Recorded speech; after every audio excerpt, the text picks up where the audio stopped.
Welcome to the J-Spot, the place where we stimulate the most sensitive area of your brain. And frankly, if we do our job right today, that area, the neocortex, is going to need a cold compress by the time we're done. Absolutely. We are going full frontal lobe today. Look, we have a massive stack of research on the desk. It's quite the pile. It is. We've got government reports from just this year, early 2026. We have market analyses tracking, trillions of dollars. Literal trillions. And some heavy academic papers on political polarization, plus some really cutting-edge stuff on AI behavior that is, frankly, a little scary. It's a lot. And if you try to find the thread that connects all of it. That's just it. There is a thread. And if I had to sum up the theme of this deep dive in one sentence, it would be this. Welcome to the psychological century. It's a bold claim. We're used to hearing about the information age. Or the AI century, the biotech revolution, that sort of thing. Exactly. But the argument that's emerging from all this literature, and specifically from a major 2026 report we're looking at, is that we've shifted.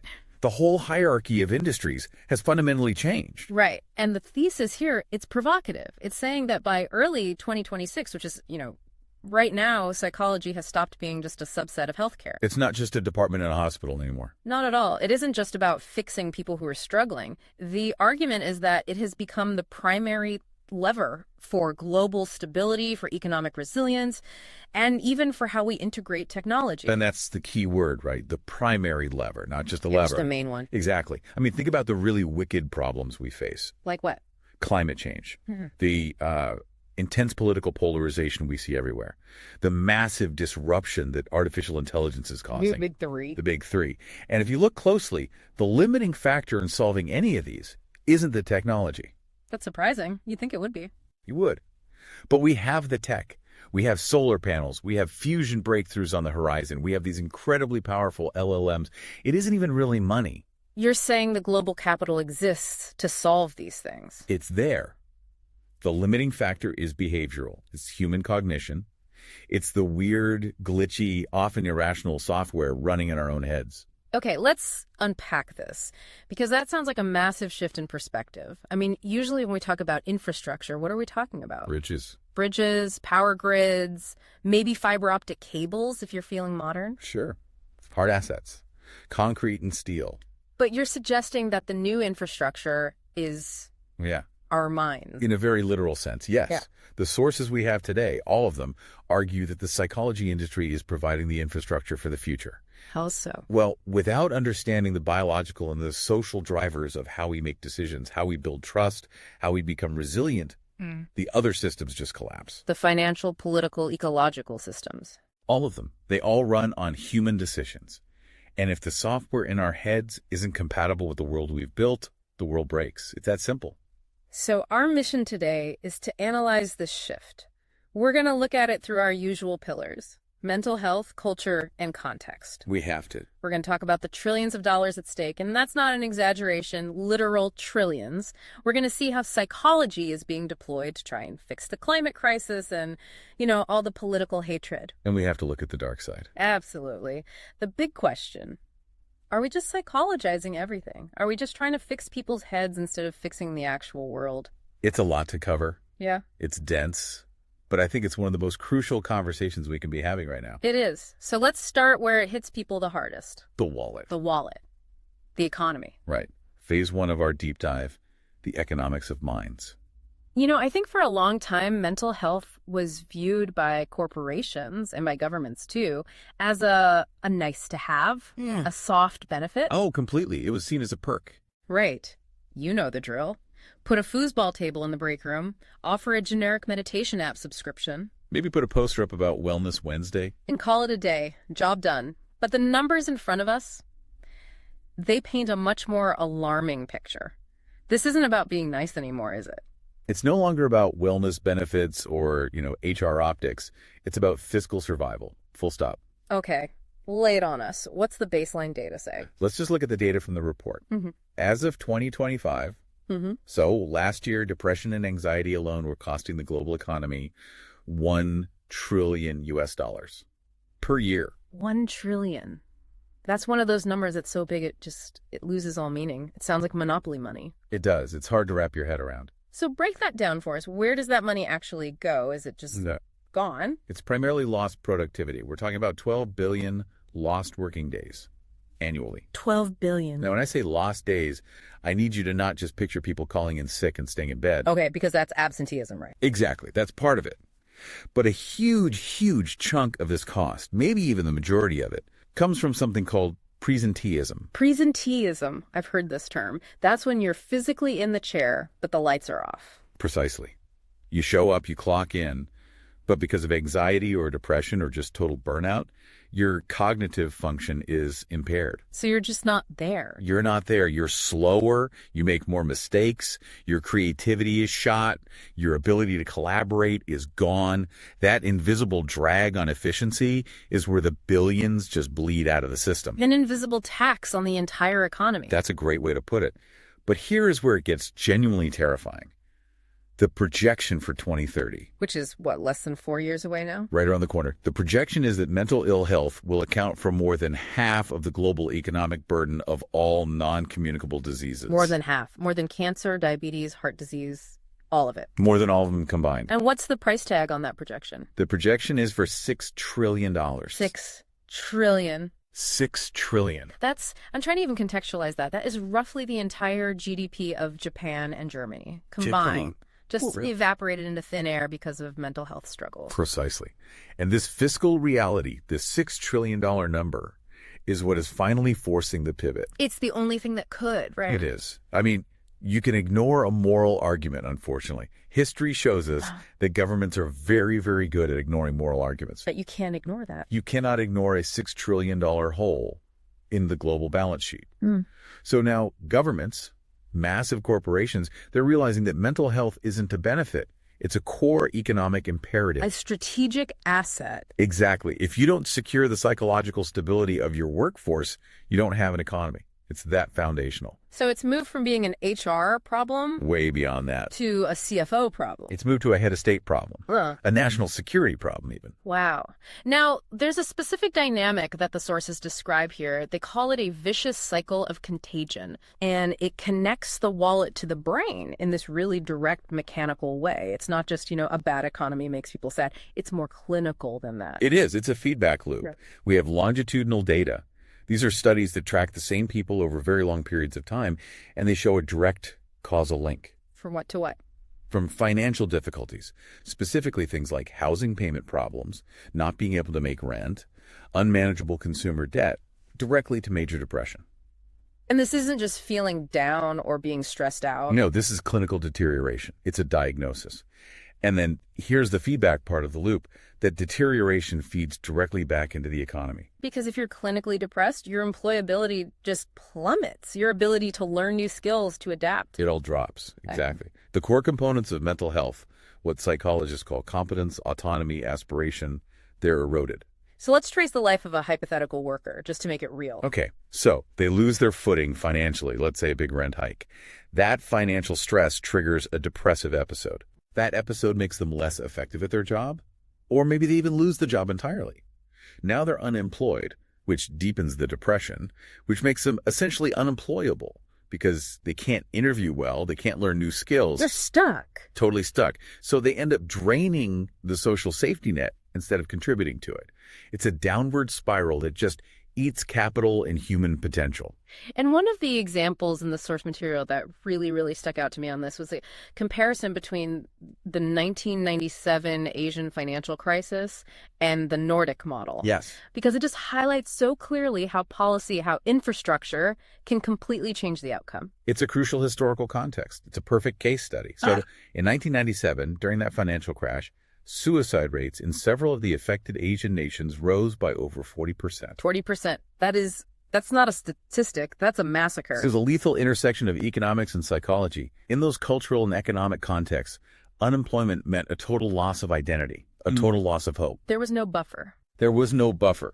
The market crash literally became a mental health crash with fatal consequences. But then you look at the Nordic social welfare model. You look at Sweden, Finland, Norway. Right, a completely different story. In those countries, even when their unemployment rates spiked during various economic downturns, The suicide rates didn't follow the same trajectory at all. They didn't go up. In fact, in some cases, they decreased or they just remained stable. The link was broken. Why? What's the actual difference? Is it just that they had more money? It's not just the money. It's how the money is used. It's the high level of social protection. The system, by design, decoupled unemployment from survival. So losing your job didn't mean losing your life. Exactly. It protected what the report calls the objective behavioral aspects of mental health, your autonomy and your competence. Even if you didn't have a job, you still had housing security. You still had access to retraining programs. You still had your dignity. It's the infrastructure we were talking about. That's what it is. It proves that psychological health isn't just something happening inside your head. It's a direct product of systemic stability. So the system effectively put a floor under the psychological impact of the recession. It stopped the free fall. Exactly. And that distinction is so vital for policymakers today in 2026. You can have a recession that ruins bank accounts, or you can have a recession that ruins lives. And the difference between the two is the psychological infrastructure you have in place. Which brings us to the industry itself, because if the problem is a $6 trillion threat and the solution is systemic stability and the psychological infrastructure, then the market for solutions is going to explode. And it is. It is absolutely booming. We are seeing what's being called the psychology industry emerge as a genuine titan. This is not a cottage industry of, private practices in leafy suburbs anymore. No, this is big business. This is Wall Street. Let's run through some of these numbers because they are just wild. The online counseling market, so that's your teletherapy, your apps like BetterHelp or Talkspace. Which everyone has heard of now. Right. They were already huge, but they're projected to hit $13.2 billion by 2030.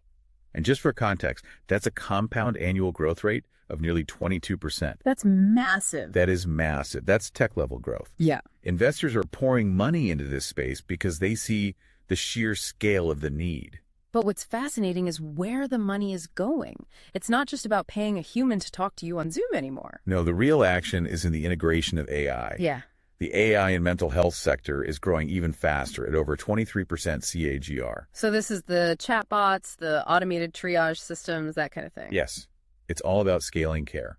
You simply cannot train enough human therapists fast enough to meet the global demand. It's impossible. So the market is betting on AI to fill that gap. For mild to moderate cases, yes. The idea is to offer immediate 247 support that can act as a bridge to human care or handle the lower level needs entirely. And there was another one I found really interesting, the shift in psychological testing software. This is projected to be a $7 billion industry by 2030. So we're moving away from the old paper-based evaluations, The sitting in a quiet room, filling out a bubble sheet with a number 2 pencil. Exactly.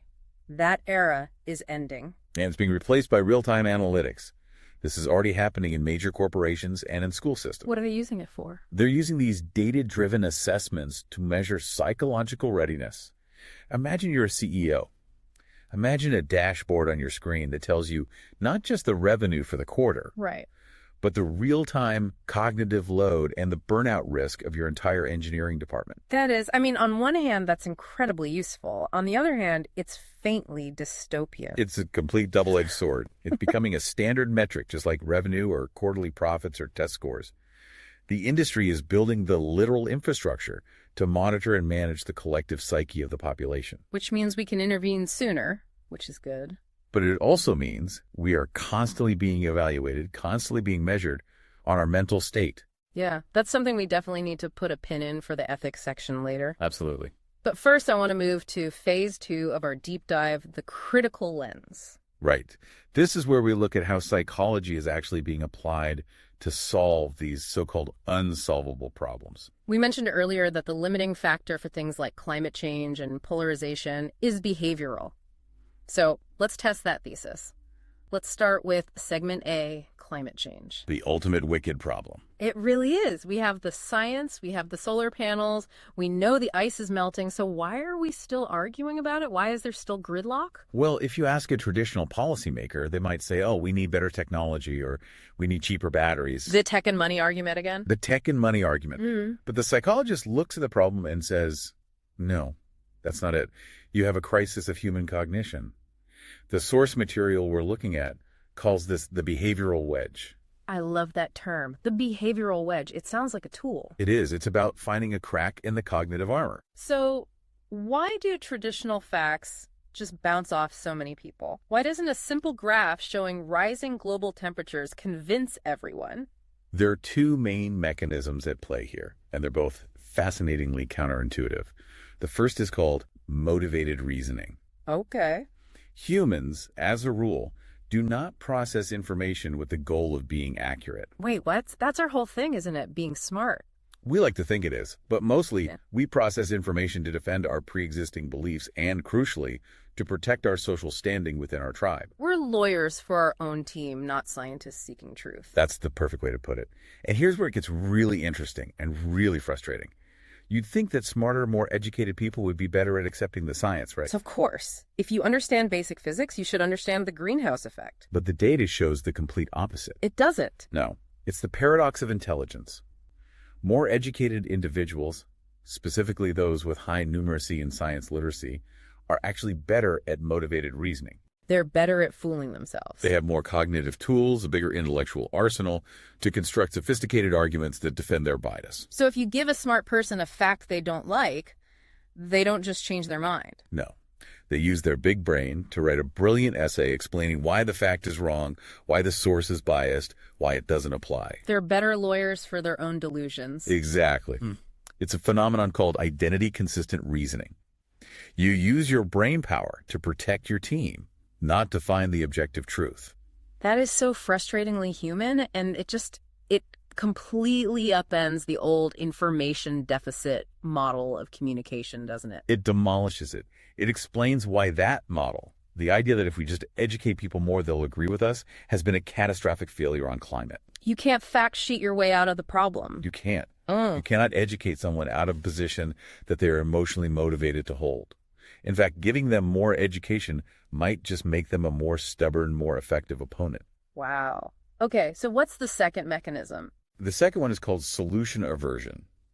And this one blew my mind when I first read about it because it makes so much sense. Solution aversion. Yes. The research shows that skepticism about climate change often doesn't actually stem from the science itself. It's not about the parts per million of CO2. Then what is it about? It stems from the implications of the solutions. Okay, walk me through that. So imagine you have a worldview that deeply values free markets, individual liberty, and absolutely hates government regulation. A classic neoliberal or libertarian ideology. Okay, I'm picturing that voter. Now look at the most common solutions proposed for climate change. Carbon taxes. Global treaties. Restrictions on what kind of cars you can buy. Big government regulation of industry. All things that person despises on a fundamental level. Exactly. So their brain does this subconscious calculation. If I accept that the science is true, then I have to accept that all these things I hate, big government, taxes, regulation, are necessary. That's too painful for their identity. It's an existential threat to their worldview. So the brain takes the easy way out. It rejects the problem to avoid the solution. So it's not, I deny the thermometer. It's, I deny the thermometer because I hate the medicine it implies I have to take. Precisely. The data is clear on this. If the primary solution to climate change was, say, lower taxes and more unregulated free market capitalism, you would likely see a massive overnight drop in climate denial among conservatives. That implies that the way we frame these issues is everything. It's not about the what, it's about the how. It's everything. So how does psychology fix this? If facts don't work, if education backfires, what does? The sources suggest we need to bypass that political identity entirely. We have to stop triggering the partisan immune system.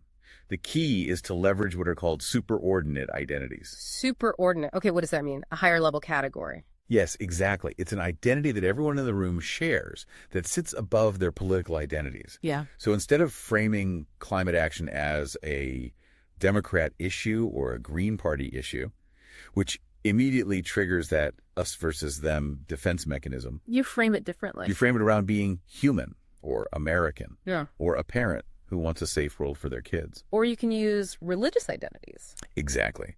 There was a study cited in this material where they framed environmental stewardship not as a political act, but as an act of protecting God's creation. Creation care. I've heard that phrase. Yes. And when you use that kind of moral framing, you completely bypass the partisan gridlock. Yeah. You're appealing to a value, a deep identity that the person already holds dear. You stop fighting their identity and you start aligning with it. You're not saying be a liberal. You're saying be a good Christian or be a good parent. And that small shift opens the door to actual behavior change. You know, that leads us perfectly into segment B, which is political polarization. Because in a way, climate denial is just one symptom of the bigger disease. It is. And that disease is this intense emotional hatred between the political tribes. The sources are very specific in how they define our current state. They call it effective polarization.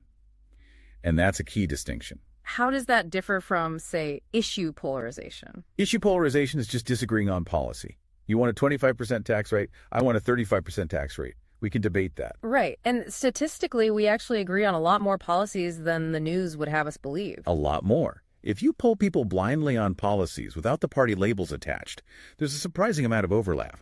Effective polarization is different. It means we hate the other side emotionally. It's an us versus them mindset. Rooted in something called social identity theory. It spores team logic. My team is good, noble, and smart. Your team is evil, stupid, and dangerous. And that emotional state is what leads to these huge cognitive distortions. Huge. It leads to what the research calls false polarization and misperceived norms. This is a critical phenomenon where people incorrectly believe the other side is way more extreme than they actually are. So it's pluralistic ignorance. We are literally hallucinating monsters on the other side. We are. A Democrat might look at a typical Republican voter and assume they are a far-right extremist who hates the planet and wants to ban all books. And the reverse? And a Republican looks at a typical Democrat and assumes they are a radical communist who hates freedom and wants to destroy the family. The caricature in our head, fueled by social media and cable news, becomes the reality we react to. Exactly. Even though the actual reality is usually much more moderate, most people are busy, they're tired, and they're actually fairly reasonable. But because of these misperceived norms, we behave as if the caricature is real. And the consequence of that is in-group favoritism and out-group discrimination. Right. We stop trusting our democratic institutions because those people, the enemy, are running them. It erodes the very bedrock of democracy. Yeah. I mean, if you view the political opposition as fundamentally illegitimate and evil, you cannot accept an election loss. You view any compromise as treason. So the psychological solution, this infrastructure we keep talking about, is about correcting those misperceived norms. How on earth do you do that? It's not easy, but one of the most effective tools involves using what are called elite cues. What's an elite cue? It means you need trusted leaders from inside the tribe to be the ones to signal that it's okay to cooperate or to moderate your views. Like the old saying, only Nixon could go to China. That is the perfect historical example. Okay. If a leader you trust, someone from your in-group, says, hey, you know what? The other side isn't actually trying to destroy us, and we can work with them on this issue, it gives you social permission to lower your defenses.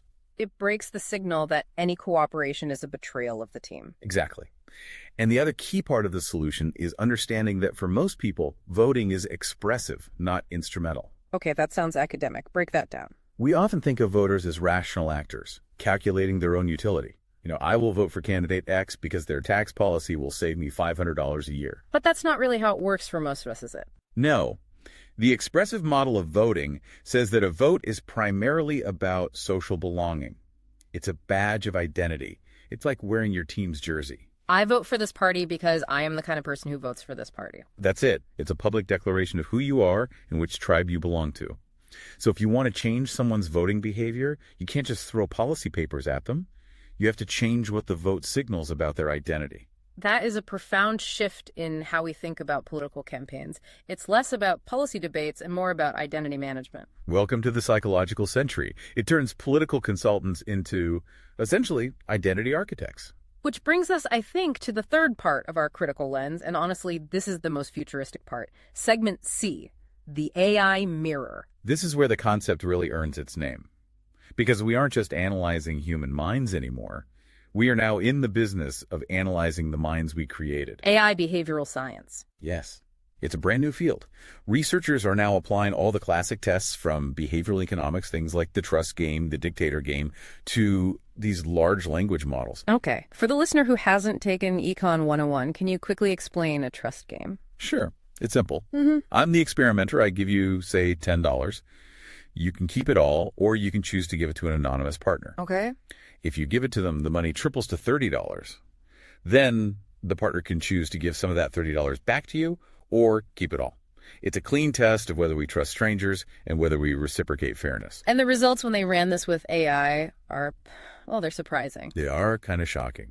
In massive Turing tests, with over 100,000 human participants interacting with models like ChatGPT-4, the models showed consistently higher economic rationality and higher fairness than the average human. Wait, hold on. You're saying the robots are nicer than us? In a way, yeah. Or at least more rational and cooperative. They are less prone to all the petty human biases, the emotional spikes, the vindictiveness that so often derails human cooperation. They don't get their feelings hurt. They don't have an ego to bruise. They seem to act as if they are programmed to maximize the average payoff for everyone involved in the system. So what does this actually mean? Are we going to, outsource our morality to ChatGPT? The more immediate application is in the area of debiasing. The idea is that we can use AI as a kind of cognitive prosthesis. A cognitive prosthesis? What, like a hearing aid for our judgment? That's a perfect analogy. Exactly. We know humans are bad at assessing long-term risk. We know we're prone to racial or gender bias in hiring. We know we're prone to corruption. All our bugs. All our bugs. The idea is that AI, if it's properly tuned and aligned, can act as a check on those decisions. It's using the artificial mind to correct the known flaws of the biological one. So you could imagine a future hiring manager getting a little pop-up on their screen saying, hey, you might be rejecting this candidate because of an unconscious bias. The data suggests they are highly qualified. Please look again. That connects directly to this field of neuroeconomics. We're literally mapping the brain to improve how we interact with these systems and with the economy in general. Right. We can now see the biology of a transaction in real time with fMRI.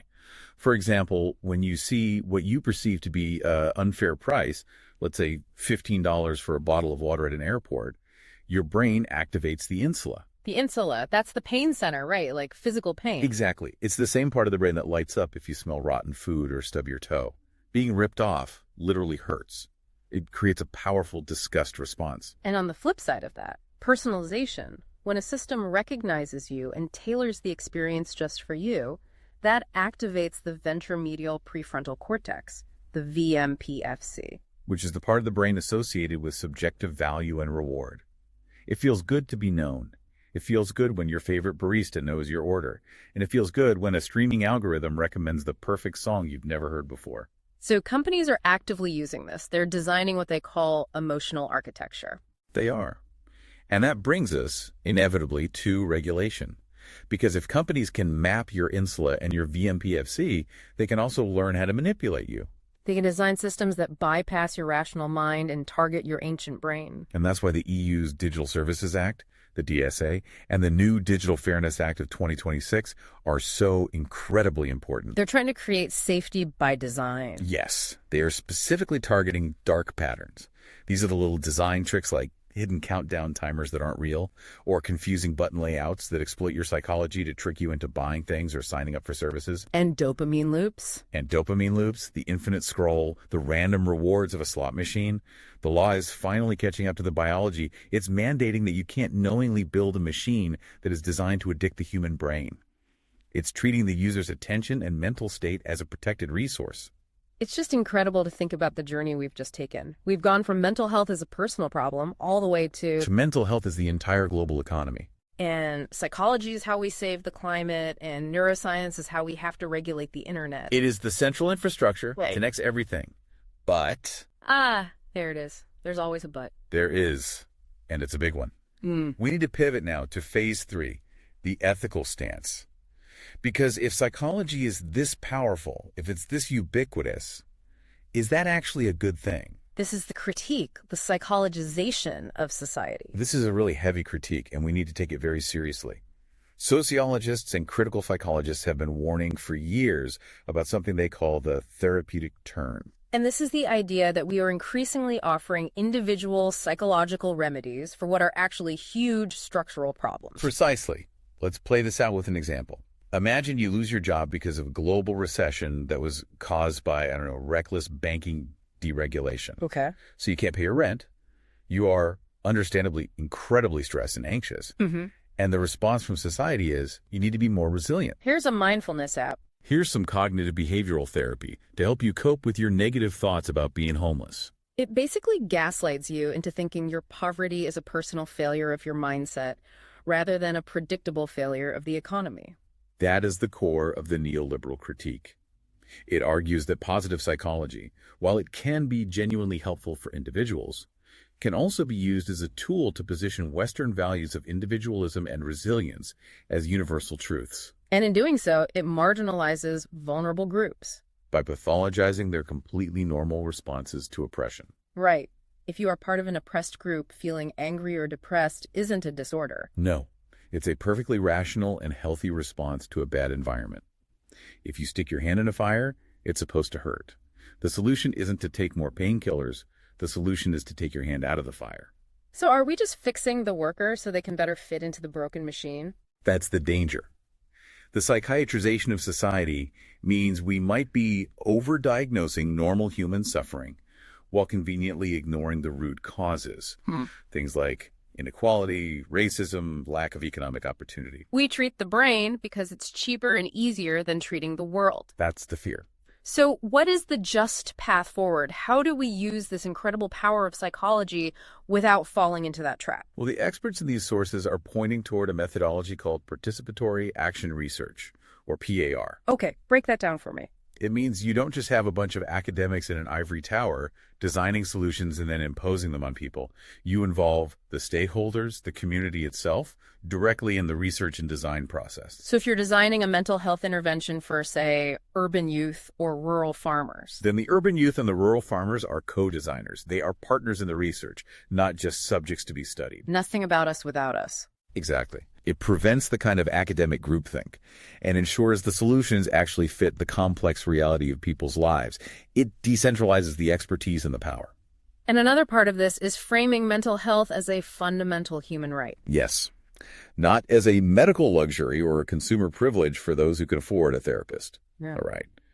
And we've seen this shift happening in legislation around the world. The source material highlights the 21st Century Cures Act in the U.S. and the Mental Health Care Act in India. Two landmark pieces of law. They really started moving things away from criminalization and towards care. Especially in India, right? That shift was profound. It was. Decriminalizing suicide attempts and legally guaranteeing the right to mental health care. It fundamentally changed the relationship between the state and the suffering individual from one of punishment to one of support. But it's a constant struggle. I mean, the report points to the political volatility we're seeing right now in 2026. It's a battle. Just look at the One Big Beautiful Bill Act from 2025 that's mentioned here. A fascinating and frankly terrifying piece of omnibus legislation. It cut Medicaid by massive amounts, threatening the healthcare coverage of millions.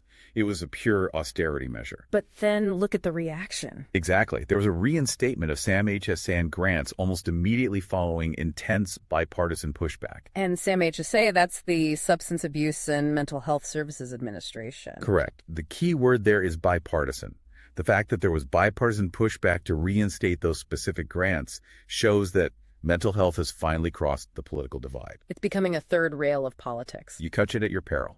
Even the most fiscally conservative politicians are realizing that if you gut the funding for mental health and addiction services, the visible chaos in their districts, homelessness, crime, overwhelmed emergency rooms, will explode. The cost of inaction has become too visible, too politically painful to ignore. Exactly. The volatility is still there, but the overall trend, the arc of history, is bending toward recognizing that you cannot have a functioning society without this infrastructure. So it seems like the entire industry has to remain reflexive. It has to constantly keep looking in the mirror and asking these hard questions. It absolutely must.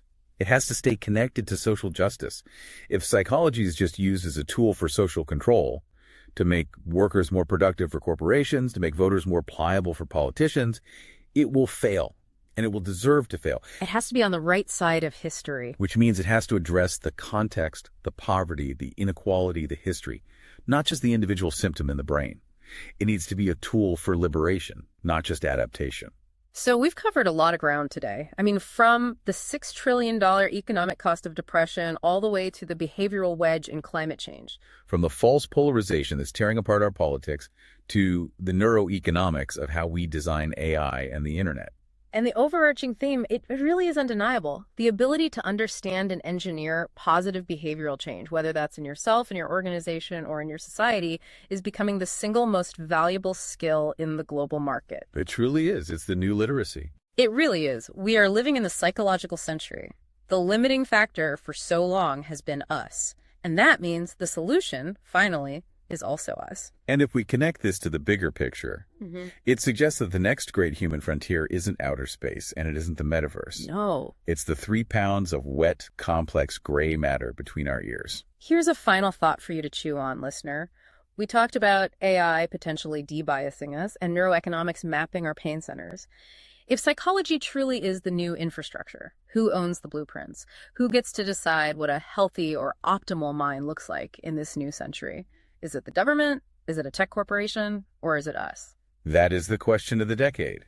And the answer to that question will determine whether this century is one of liberation or one of control. The J-Spot is a J. Breyer Allen production, edited by Linda M. and Josette Garcia. Until next time. Stay curious.